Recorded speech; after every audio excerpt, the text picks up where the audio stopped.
Hey, good people. Welcome back to Captain Safari Podcast, second episode. My name is Captain Safari, and I'm here with my very good friend, the world traveler, A world traveler. Anneleen.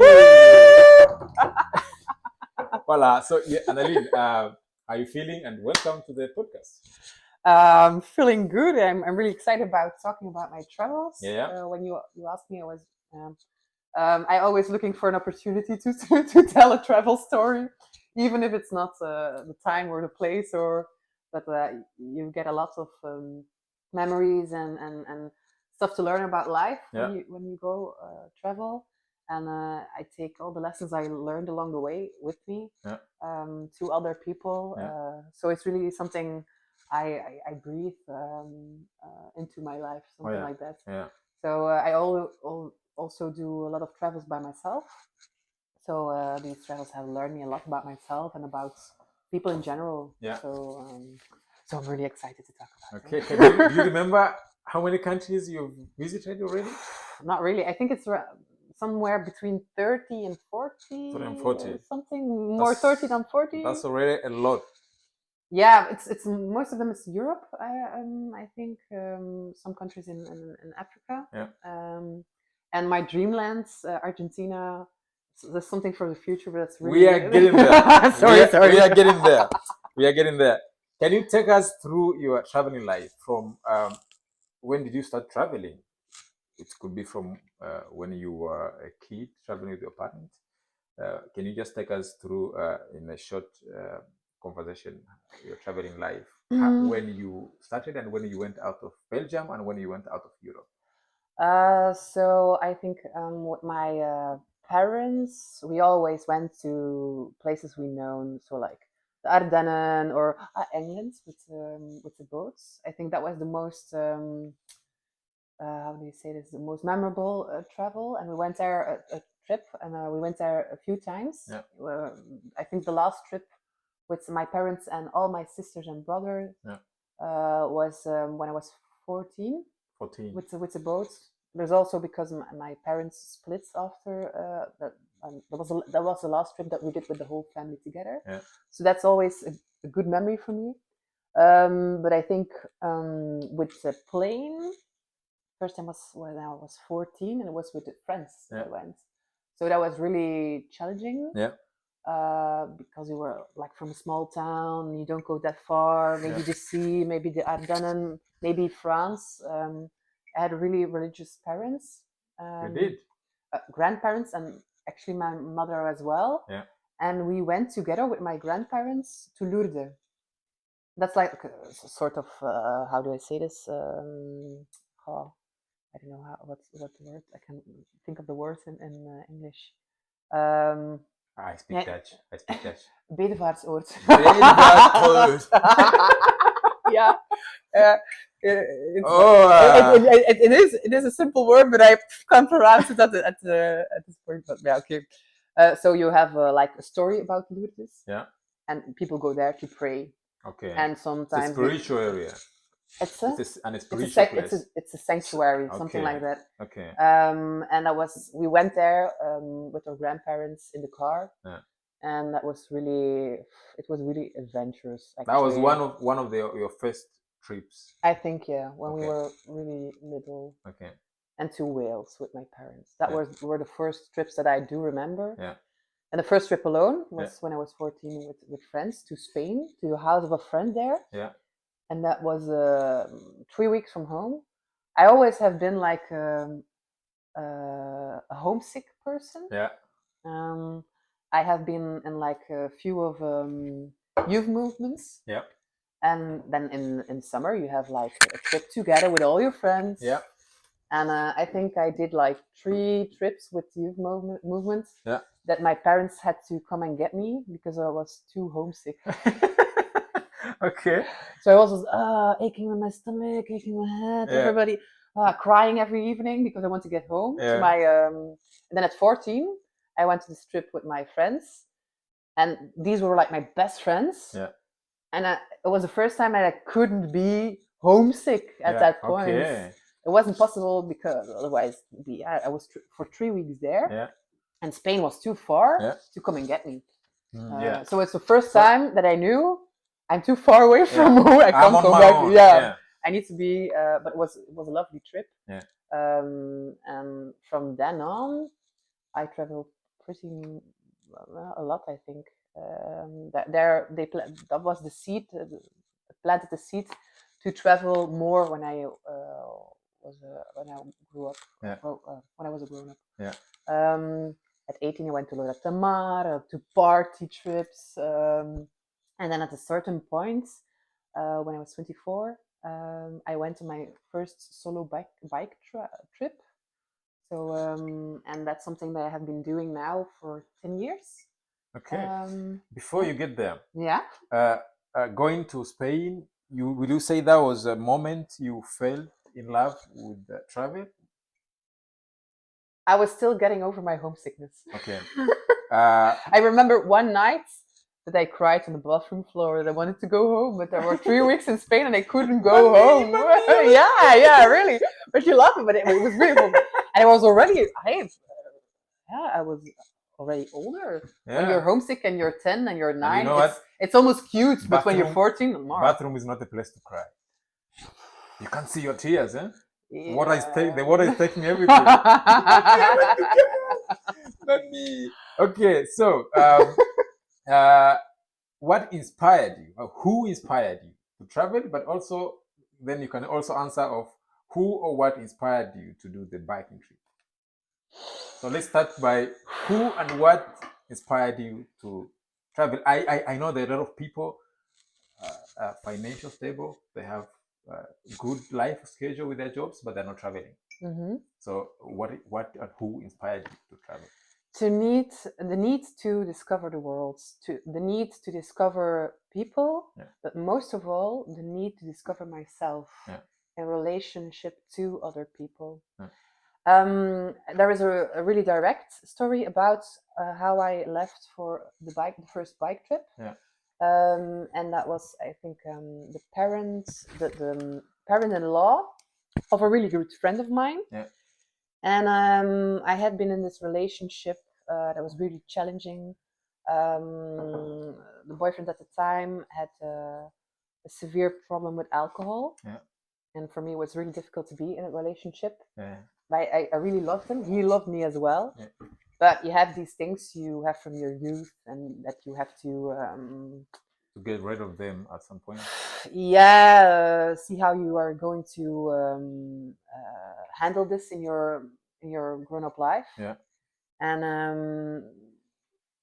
I knew I was destroying myself on the inside in functional and for him. And at a certain point, I went with my good friend and her boyfriend to visit his father. And I was talking about that Compostela was a destination that's also a sanctuary in Spain. And it was a dream of mine, something like that, that I had in my head, like that would be nice to go there because people walk there. There were like stories. I don't know where I read this story, but at some point I saw a story about it, and I was like, I took the idea with me, and I talked about it there. And this father-in-law said to me, but have you done the tour of death in Belgium? It's like a tour of 100 kilometers you have to do in 24 hours. And you can challenge you with that, and then you can see if you can get to Compostela. I thought, why not? I'm gonna try this. I entered the tour to do it. I didn't train at all. Maybe 3 or 4 tours beforehand. But 100 kilometers is and I was naive and maybe a little bit arrogant to think, I have a young body, I can do this. It was horrible. I remember I was one of the last to come in. I did finish it in time. And I was one of the last to come in with like this elderly guy who was almost 80. We were like at the same pace. And I had like on one side a friend of mine, and on the other side my boyfriend. Yeah. And it was like really totally. And I remember at the 80 kilometers, I untied my shoes, Yeah. looked at my toes, Yeah. and there was like a second toe in Oh, in a blister, Yeah. hanging on my big toe and my little Oh, toe. la, la, la, la, la, So la. that was, and I remember my father was there to visit me on the trip, and he said, "You are not gonna finish. Big finish." Only because he said I couldn't. I did. Yeah, and then you had to prove him wrong. Yeah, Mm. you know this when you believe that you can do something And then and somebody you want is, to do it for, is and then pulling you back. there are also people who will say, well, These people are always there, right? Yeah. Yeah. Also, when you do the bike travels, the first thing. Also, my father, like, you're going to come back in pieces in garbage bags. That was something he said when I was this. And from that time, he said that. How many trips have you done with the bike? Now I think 7 or 8 or something. Yeah. I'm sure it's very sad. You are not in pieces. I don't think he was hoping I would return in garbage bags. I don't think so. But he was scared for me. Yeah. And also now I understand. At that point, it really hurt me. He said something like that. But now I understand. He was afraid for me. He wanted for me to be home. Yeah. That I could be safe for him. Yeah. But I couldn't be safe for him. I had to challenge myself. Yeah, but that also motivated you, right?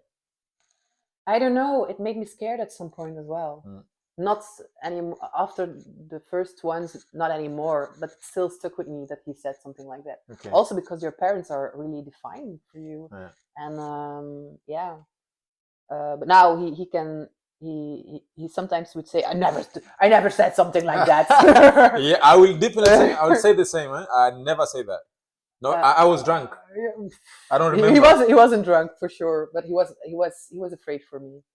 And I do understand now. But at that point, I was like, how horrible to say something like that. Yeah. He just wanted me to be safe. Yeah. And why bike tours? Why traveling with the bike? What inspired you to do that? Well, I wanted to we have train, we have planes. What's wrong with you? No. Well, it's about the journey. Yeah. It's about being in nature. Yeah. And at that point, I broke up with a bad boyfriend. Yeah. My parents split. Oh, yeah.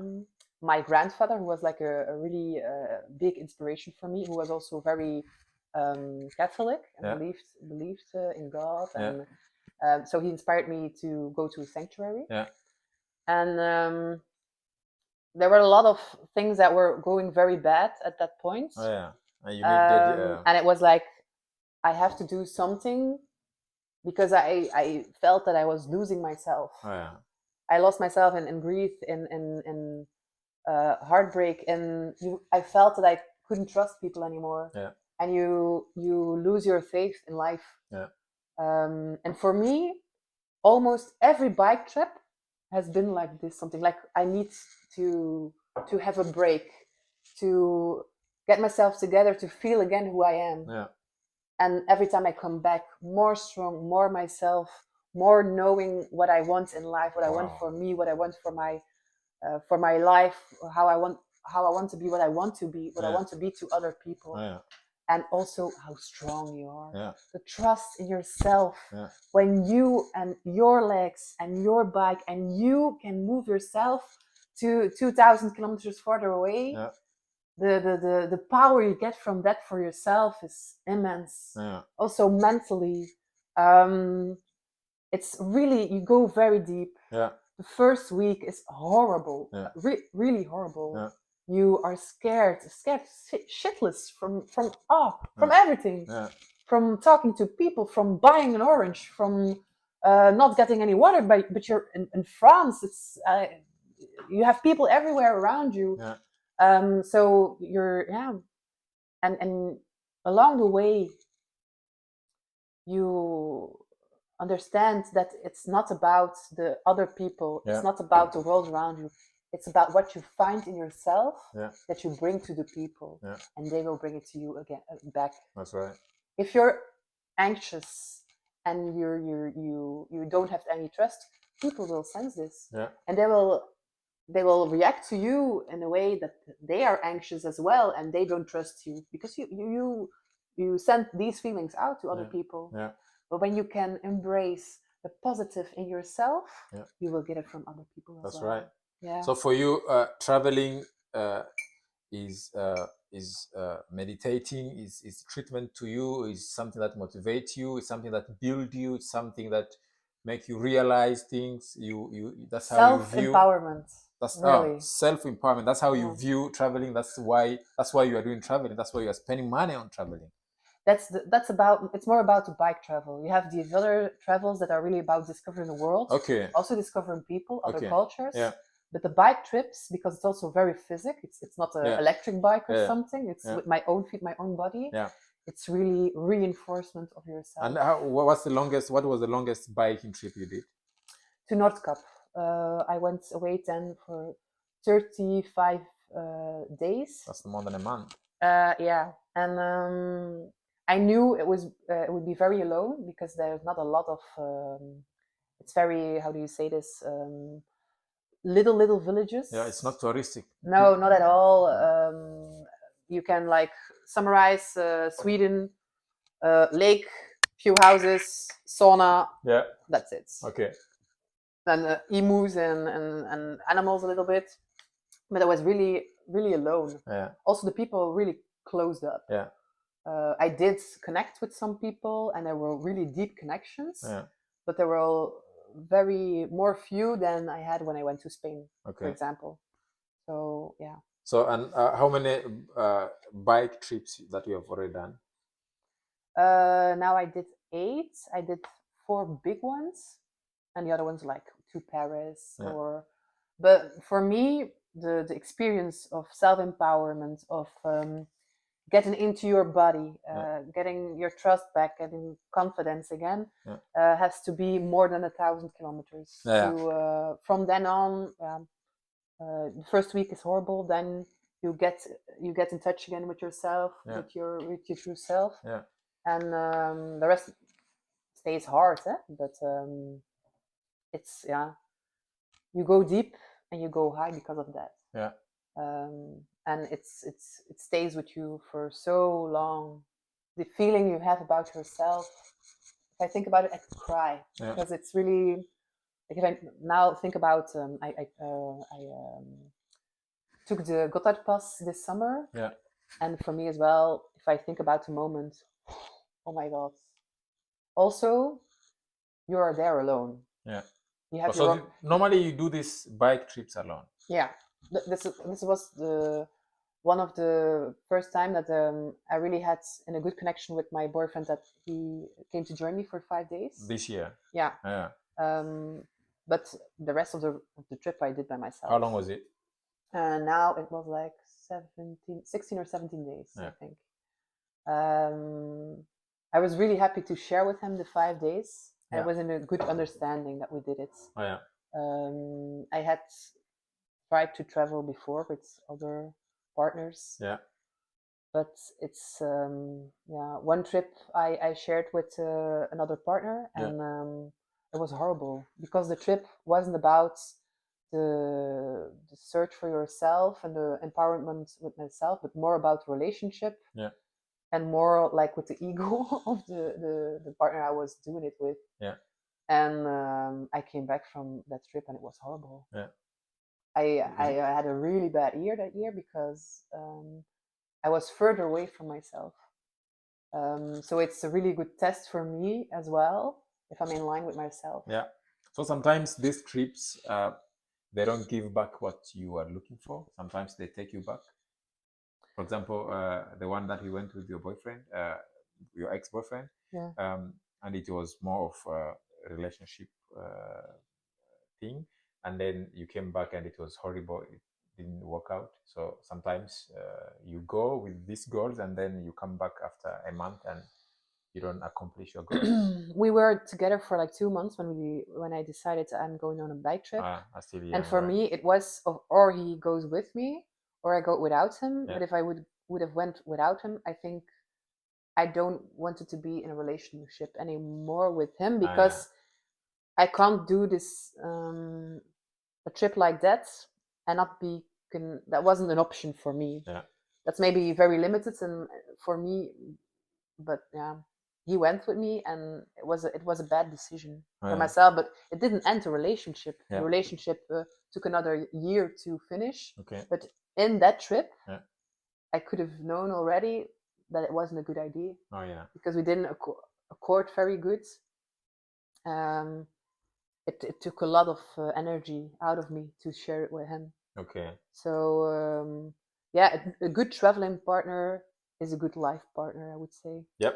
And otherwise, you better go alone. Okay. There you have it, partners. Yeah, just go on a bike trip with your boyfriend, and you will know. You will know if it's the right one. But for you. I told you I would love to join your bike trip one time in future. Mm-hmm.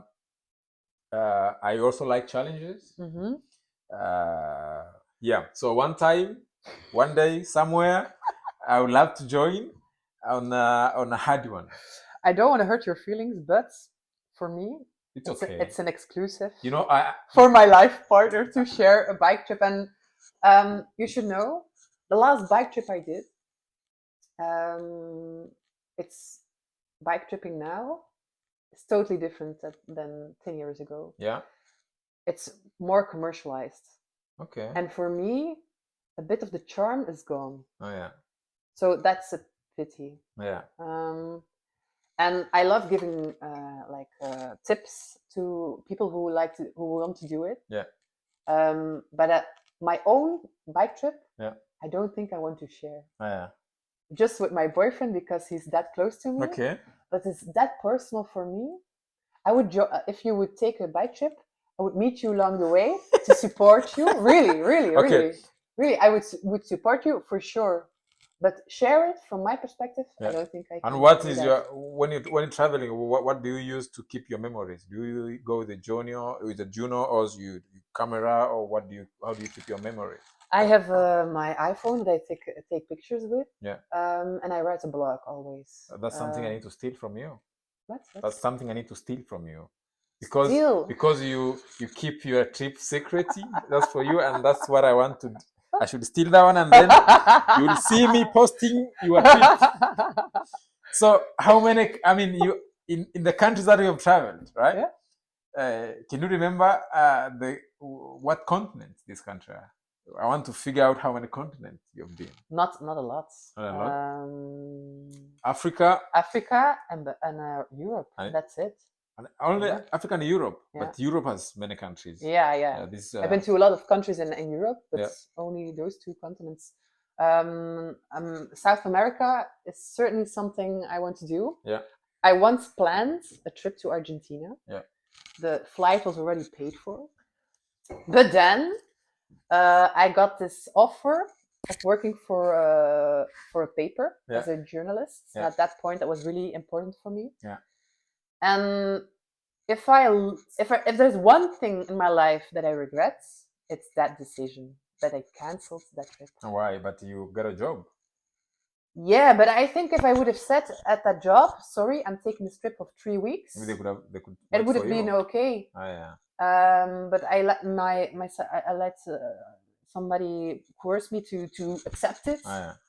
And actually, and even if I wouldn't have gotten the job, I had already a job to work for, and it was fine to take a 3-week trip. Yeah. So Argentina is still something I really, really long for. Are you saying to discover? So are you saying Argentina is the next destination you are going? I don't know. Argentina, it's not something you visit like in 1 week. Yeah. It has to be like 3 weeks, 4 weeks, something like that. Yeah. And still figuring it out. But I think in this and 10 years, I will be doing this. And what's your next one now?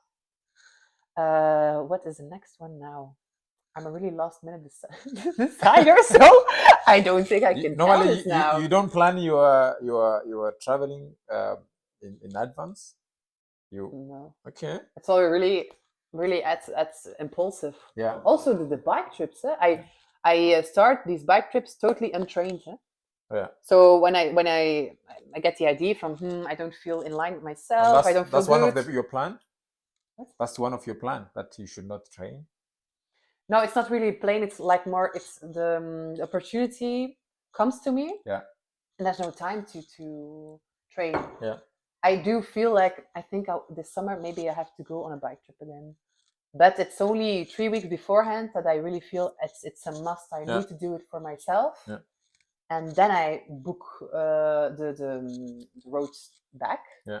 Or I start looking for it, but it's really not that much. It's like 2-3 weeks in advance, maybe. Yeah. And for the two continents that you've been visiting, which one is easier to travel? It's Europe for sure. For sure, yeah, because you're from Europe, it's more easier. Yeah, everything is close to you, and I do feel I really like to connect with people on a trip. Yeah. And it's really on a level of even you can go to the furthest country that you know, like I've been to Senegal and Uganda, and also there you meet people we have a lot of things in common with. Yeah. So I believe this is everywhere in the world. Yeah. If you go to China, we'll also meet people we have a lot of common stuff with. Yeah. We are all people in the end. Yeah. Even if you are born on another continent, cultural is really, but like certain values stay. Also for women, that was something that was really important in my travels to Senegal. I visited there a region where there's a lot of how do you say this, young women like 15, 16 who marry European from 40 who have a lot of money. And even with those girls, you get at some level, like they asked me like, how old are you? I was then 29 or something, 28. You say you look 26 now. I look 26 now. I'm 34. You're 34. Yeah, I have been looking like this like since I was 16. So don't lie to me. And I have been sleeping very bad this weekend, so I don't look 26. Then maybe you won't get old. You are getting old fine. Wait, Nigeria say, I'm going to speak with the Nigerian accent. Yeah. They Nigerian put "o" at the end of everything they're saying. Yeah. For example, they say thank you. They say thank you. Yeah. Okay. And then they also use if they say something, they say something. Yeah. Okay. So I would say you are getting old as a fine wine. They say fine wine or you are a fine wine or because wines get the more it get old, the more it's getting fine. So I think you are fine wine. Okay, fine thank you. I'm gonna take it as a compliment. So do you have any of the unforgettable trip that you did that you could say this is unforgettable and why? Every trip is unforgettable for some reason. Okay. I always take things with me, but I believe over all these years and all the people that I met, one person stayed with me and still stays with me. I have tried to visit her again. She's from Ireland, and her name is Teresa. And I met her on the first bike travel that I did. And at that trip, that was the first bike travel I did. Yeah. I really connected deep with people, also with people who I had nothing in common with. Yeah. But I went really deep with everybody then. But there's one woman who really stayed with me. Yeah. At that point, I lost faith. I lost the belief of finding love again for myself and the people around me. Yeah. Find people again to find trust in myself again. And it can be, I will cry when talking about this because it still really stays with me, that moment. So that okay? Yeah, sure. I love to cry. I'm a crier. It's okay. It's because it's emotional for me. It's not bad to be emotional, but it's not bad. So Teresa, and I was close to the ending of my trip. So Compostela was the end of the first bike trip, and I still had 3 or 4 days to go. And I went in one of the refugios. It's like a place where you can stay on the trip, on the road to Compostela. Yeah. And there are always tourists who are walking the road to Compostela. You meet a lot of cyclists there. A lot of Italian cyclists do the roads. Yeah. But she was from Ireland. And I came in the refugio, and there were like 4 or 5 Italians who were like, nah, nah, nah, nah, nah, doing their Italian thing. Yeah, and they were really like, yeah, the blonde with the blue eyes, playing a little bit, but I was totally not in the mood. Mamma I broke mia. up with my boyfriend. I still was in love with him. My parents, I had a lot of things in my head, and I wasn't really looking for something like that. Yeah. And there was a woman, and they were like bunk beds, but like really old ones who were like, it was really small in them. Yeah. And I went into my bunk beds just to see if I would fit, because I'm pretty long. I'm like 1.80 m. I was like, can I fit in this? Because it's really small, but it worked fine. And she came in the same corridor and went in it, said nothing. And I thought, okay. But it was like, you can be triggered by some people, you know? You feel like there's something, but you can't put your finger on Yeah, it. you can't touch And it. sometimes you go looking for this person and you get in touch with them. Yeah. But I felt it with her, but she was really closed. Yeah. So okay. And then I went into the city. I went to get something to eat. And I came back, and she was in front of the refugio on the stairs. She was smoking a cigarette. Yeah. And I looked at her, and she looked at me and turned away. Yeah. So I was like, no, it's not the time to talk with her. And I went to sit at the table with the Italians, and I tried to get a conversation with them, but it wasn't, they were like, really, And, well, it wasn't the conversation I wanted to have. And I thought, okay, I'm just going to go in a bunk bed and sleep. And when I arrived there, she was on the other side. Yeah. I said, hello. She said, hello. Hi, I'm Anneleen. Yes, I'm on the road to Compostela. And you have like always these same things you tell to people. Yes, I'm on the road to Compostela. Oh, I broke up with my boyfriend, and my parents split. And of course, you must complain as a Belgian, right? I don't know. It's not really Belgian. It's like, I will tell you something of me, and then you get something back from the other actually, one. I was going to ask, are you really Belgian? Because I think it's not typical for Belgian to start sharing with a stranger, right? That's typical Anneleen. Okay. There you go. I'm really open to people, and and I believe that's also something I have in me from when I was little. Yeah.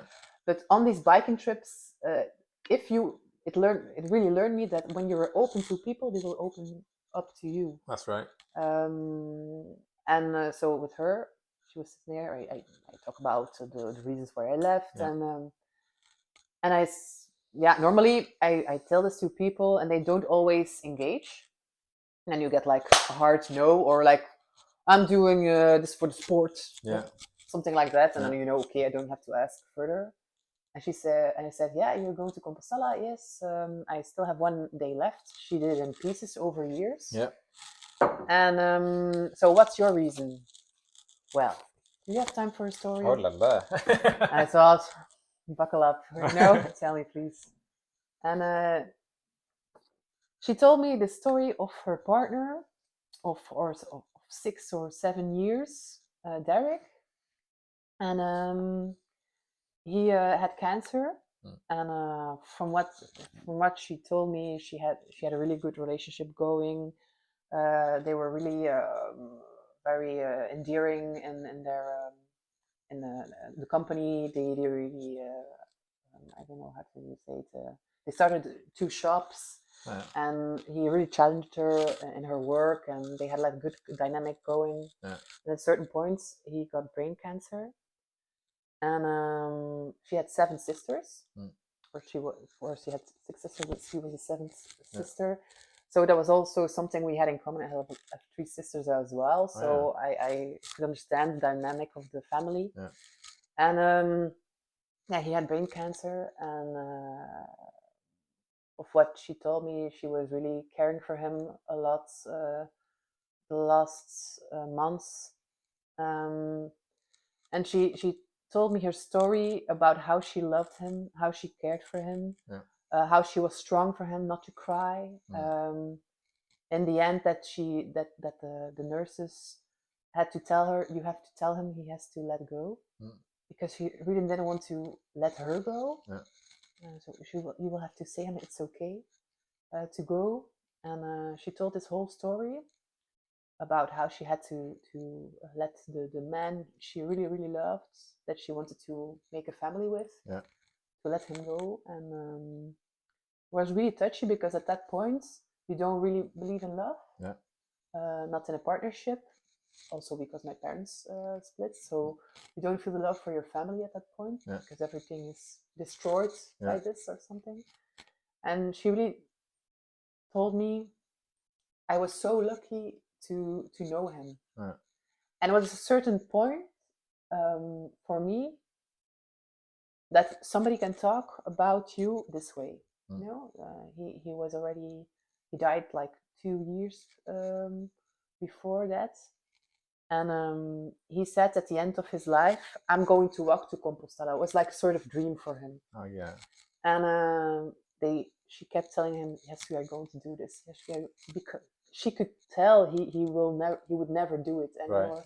But she kept believing and kept telling him, yes, we are going to do this, or yes, you are going to do this. And she did it for him. Even 2 years after this, it was still in her body, in her mind, in her heart. And the love that she could tell to me at that point was exactly what I needed to hear, to embrace the love I felt for the people that were not in my life the way that I wanted it. And she really gave me hope for the future, hope that there's still something to look forward to, because at that point I couldn't feel it and I couldn't see it. And I still think about her a lot, and from time to time I still send her a message. But she really touched me at that point. But she touched my life, and it's still something I take with me everywhere I go. Also, the fact that she could tell, I was lucky to have him in my life. I was lucky to love somebody like that. And now and then when I meet new people, or it's sometimes difficult in friendships to feed the relationship or the friendship. I think about her. What are you lucky for? Some people are really a wonder that they are in your life, and you should never take that for granted, because it's not for granted, stuff like that. That's right. Thought he was gonna cry. I'm sorry. No, you don't need to be sorry. I'm really happy that I met Teresa. She's still I tried to visit her 2 years or 3 years ago, and then because of something I couldn't take the flight. I was going to ask you if you have ever met people on traveling and they became part of your not part of your life, but like friends and people you connected with, and you've just answered the question actually. A lot of people travel and they don't connect with people. They come back with the cameras full of pictures, but not with connection with the people from other side of the world. I have a lot of stories. I have a lot. I meet every day. I meet somebody, but I don't need to be on a trip for that. I can do this in Belgium as well. But on a trip, you're more open, and certainly when you're on your own, you need to connect with people outside, because you don't have somebody next to you that you know very well. That's right. So, these trips learn me that you have a lot of in common with everybody you meet. Even if they look like totally different, we're all people, and we're connected in some way or another. That's right. Okay, I'm going to change your mood. Let's change the mood. Okay, yeah, all right, ready for it. Take a sip. Okay, let's go. Can you think of the funniest moment on your travels? The funniest? Yeah. The funniest. Could be with the people. It could be over all the trips I ever did. I don't know. Yeah, maybe 1 or 2 you can remember. Well, when I went to Noordkap, there were like campings, but there were a lot of kilometers between the campings. So it was like 80, 90, some 100 kilometers that you have to do in a day to have a camping. Yeah.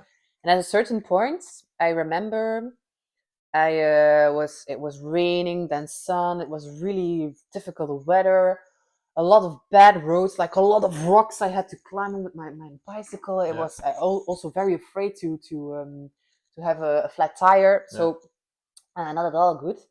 And I didn't have any battery left on my cell phone. Yeah. And at certain point, you have these huts in Sweden that you can stay in without making reservations. There's just free there. There's even some woods to put in the stove, so you have like a fire and stuff. Yeah. And yeah, I was trying to search for something because it was very bad weather and I was tired and my body ached. It was a really bad day. And there was like these little wooden huts, but there were like locks on the outside of the huts. Yeah. So that was really weird because it would mean that somebody can lock you up. Oh yeah. So I thought this is the only thing I find in 3 hours. Yeah. I have to stay here. I don't know what to do. So what do? You call your mother. Yeah.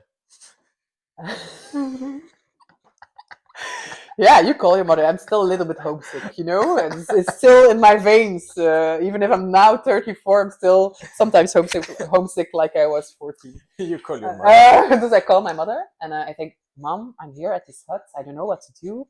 Yes, my battery is low. But there's a lock on the outside. Huh? Lock on the outside?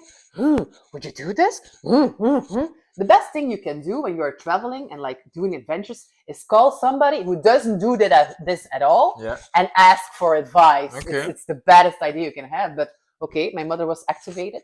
And I said, well, okay, I cried a little bit over the phone because I really was desperate. Yeah. And otherwise I wouldn't have called my mother. So yeah. Okay. But yeah, I'm gonna leave you. Yeah, bye. Put the phone down. Is that crying? No, I was like, stay here, open door, close the door. Is there wood? Are there people here? And I'm like, I don't think it's safe. Will I stay here? Not. 2 minutes later, I get another phone call from my sister. Oh, yeah. One of the 3 sisters. Yeah. My sister was with my mother, and they were like talking to each other. Oh no, she's not gonna stay in the wooden hut. Anneleen, it's not safe to stay there. Yeah, lock. Yeah, there's a lock on the outside. That's really. No, I wouldn't do this. Another advice: you don't need at the point. Yeah. You're already scared. You don't need 2 people like debating 3,000 kilometers far away from you, debating what you have to do, and they are not in your situation. Yeah. But it's kind of funny. Yeah. And I said, no, I'm gonna bike a little bit further, and we will see about that. I'm not gonna stay here. It's too dangerous. Okay. Yeah. Put the phone down. I bike a little bit further, but a lot of rocks, rain, really cold, super super cold, and I couldn't find. It was getting darker. Yeah. So I didn't know what to do. Yeah. And I thought, yeah, okay, this is the night. I'm going to sleep in the forest. Without water, without food. I didn't have any food left, almost no food left. So I thought, I have to do this. At least nobody will lock you up. What? At least nobody will lock you up. Yeah, I wouldn't be locked up, but I had like 2 bars or something to eat left, and that was it. I had a little bit of water, but not a lot. Yeah. So it would be difficult in the morning as well, because if you're not hydrated, you get a headache, your muscles ache. So I knew it would be difficult, but I was very tired and I couldn't see myself like going a lot further. Yeah. So I went into like a sort of swamp. Yeah. There was a lot of how do you say this? Moss, like low grass, and I had like 8% on my cell phone left as a battery. Yeah. So if I would be in danger or something, I almost couldn't call anybody. Yeah. I couldn't really call somebody, but like not the emergencies or but I went into the forests. I went like in a sort of swampy area. Yeah. And I went there with my bike, carrying my bike on my shoulder because I couldn't ride it anymore there. Yeah. But I was like, okay, I'm far away from people. I'm easy here. So I called again to my mother. I said, Kik, I'm here. Look, I'm here. Yeah. I'm going to send you my location. Yeah. And this is one of the last things I will do. because I don't have any battery. Yeah. If you don't hear me tomorrow before Oh. 10, you have to call the emergencies, because I'm really scared at this point, Yeah. and I don't know how it's going to be. Okay, she said, I'm going to look it up. Yeah. And she looks the location up on Google, and the first thing that comes on the Google is bears. It was an area with bears. Oh la la. So, And I read about this before I left. There are bears in Sweden, but that's not like a grizzly bear in America, you Yeah. know? They're bears, they're really on themselves. If they are dangerous, it's because they have like little ones, Yeah. and that you come near these little ones or you come near their nests. Yeah. But there wasn't appearing something in the neighborhood, so Yeah. it was okay. Yeah. I read about this, just there wasn't really any danger. Yeah.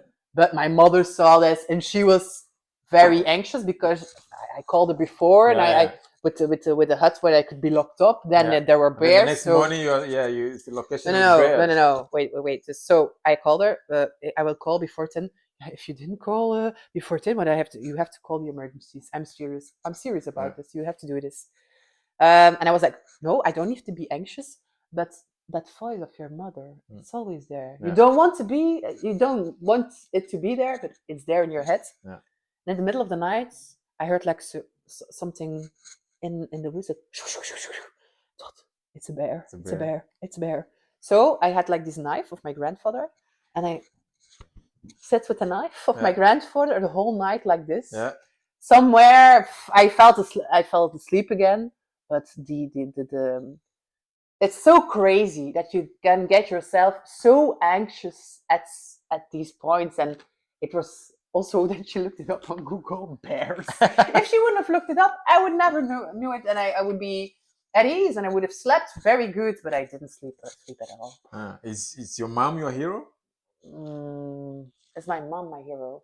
In some ways, yes. I got at this point we with this short conversation we had. I think you've mentioned your mom maybe 6 times already. Yeah, she's not. She's a great part of my life, and it's normal. Yeah. You have 2 legs in your life. It's your mother and your father. Yeah. So I take them with me everywhere I go, because they are what I am. Yeah. So they are important. Yeah. But I try to be my own hero. Yeah. Okay. And is there a cultural thing that shocked you in Europe before we go to Africa? Yeah, the things you hear about North and South is so they say South is warmer and they are more open. Yeah. This is true. Yeah. I would say. The norther you go, the colder the people are. Although in Sweden and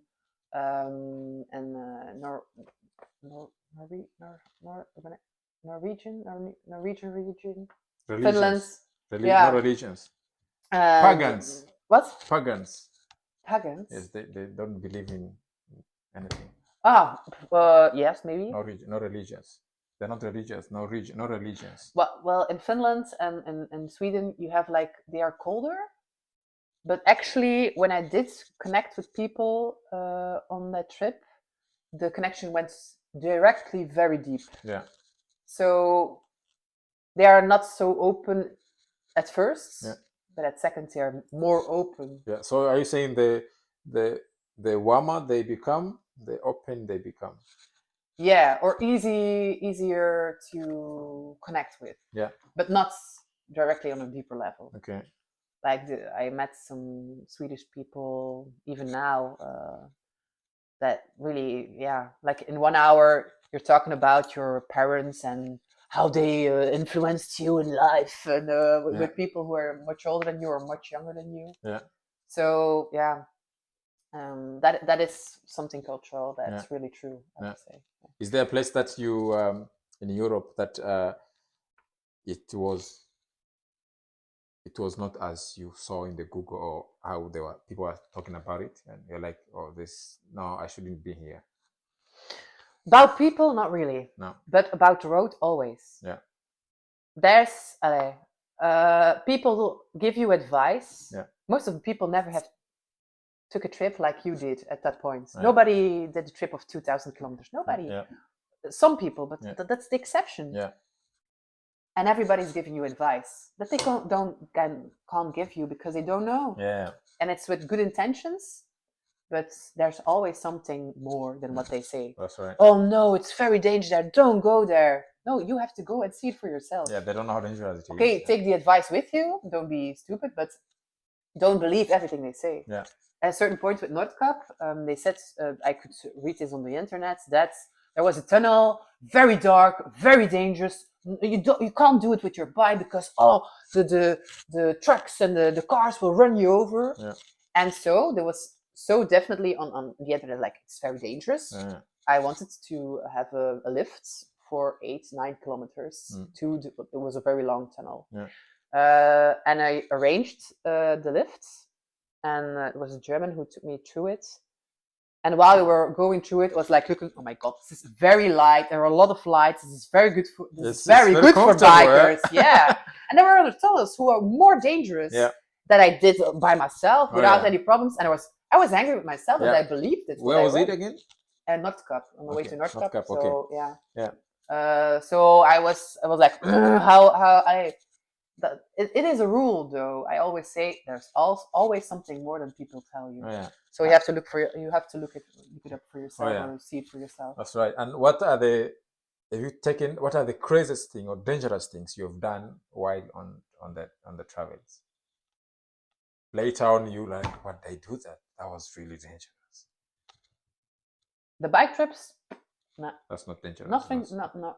That's not, really. There's nothing really, really dangerous. Okay. They always say you don't take risk on travels. Risks. It's a trick. It's a risk to it's start. Risk to start travel. Yeah. Yeah, it's a risk to go somewhere, but it's also a risk to go to the other side of a road. Yeah. You can be hit by a car. You can do this here. You can do it everywhere, but. Everything has risks, but I don't take unnecessary risks. Okay. I think the most dangerous thing I did was maybe when I went to Uganda, and there was some point that I really thought I was going to die. Now we are going to Africa. Everybody, seat belt. If there is a seat belt. Seat belt. We are going to Africa. What was the first country in Africa that you went? The first, I think Morocco. Morocco. How many countries in Africa have you been? Morocco, Uganda, Senegal. That's it. That's it. Okay. The first one was Morocco. Yeah. What was the experience in Morocco? It was a very commercial trip. Oh yeah. It was more like beach. Did you see the side, the African side of Africa? No, not really. For me, that was not really like the when I went to discover Africa. Not at all. It was really commercial. It was also with the friends who really want to have a beach day. So no, for me, it wasn't really the discovery of Africa. Not at all. Okay, and the second one was Senegal after Morocco. Yeah. And did you feel the African vibe on that? For sure. It was also I was in Mbour, and really close you have Sali, what's very known for sex tourism, and you have a lot of Europeans there. And it was right before Corona, so they were also very skeptical because it was the Europeans who brought Corona in Africa. Yeah, at that point, that was the message. So at the end of the trip, we really had to go home because there was a lot of hostility about it. Yeah. Everybody sees you as a threat. Yeah, a little bit. But also, they see you as like this white woman who's coming to Africa to help us a little bit, something like that. In the beginning, and I really felt this hostility. And I was in company with other people, and these people were much older, and also the vision they had of Africa was, I don't know. It's more like, wow, oh, there's a black man, there's a black woman. Oh, you have beautiful clothes. Can I? Or they just touch them without asking. Yeah. Like it's like, they're like in a museum. Yeah, Yeah. And in the beginning of the trip, it was difficult to connect with people. But at a certain point, so I went to visit there 2 schools where illiterate women get an education in sewing. And there I really could connect with the women. And that was really because, again, everybody wants certain things in their lives. And that's not different there than it is here in Belgium. Yeah. It's a different cultural, it's a different circumstances. But yeah, I don't know what the question anymore is. I am an experience in Africa. And that was really, for me... just not Africa, just Senegal. Yeah, but in Europe, you think it's normal that you have like these things in common with people because they're Europeans. Yeah. But it's also the same in Africa. Yeah. And I had also that experience in Uganda, for example. So that means connection with the people could be as long as we are all people, then the connection must be there. You connect with everybody. You just have to find a connection. Yeah. So after Senegal, then you went to Uganda, which I was with you. Yes. So okay, so actually the plan was to do Kenya, Uganda, and Rwanda, and then of course the plans fell apart, and then we drove from Tanzania to Kenya for a few nights, and then to Uganda to pick you up. Yeah. Right? Yeah. And then the drama started on the first departure day in Belgium. Before I was even there. So take us through the. Are you sure you want to go through it? Yeah, because the thing is, I was there, and then I just figured out I did not know. I still don't know actually what happened, the whole thing, but I just knew, she's stuck in Belgium, and then we make some calls, and then she's in the flight the next day. Okay, she's coming, and then she was there, and then, she's leaving. Okay. Now take me through first the excitement you had that you were going to Uganda, and the excitement you had when you were in Uganda, and there's the setback of the whole trip again. So take me through the whole thing. I'm just going to shut my mouth and take my tea. Well, it was Wednesday in the morning. It was really good day. I took my drive to Brussels. Well, I can't leave on a trip without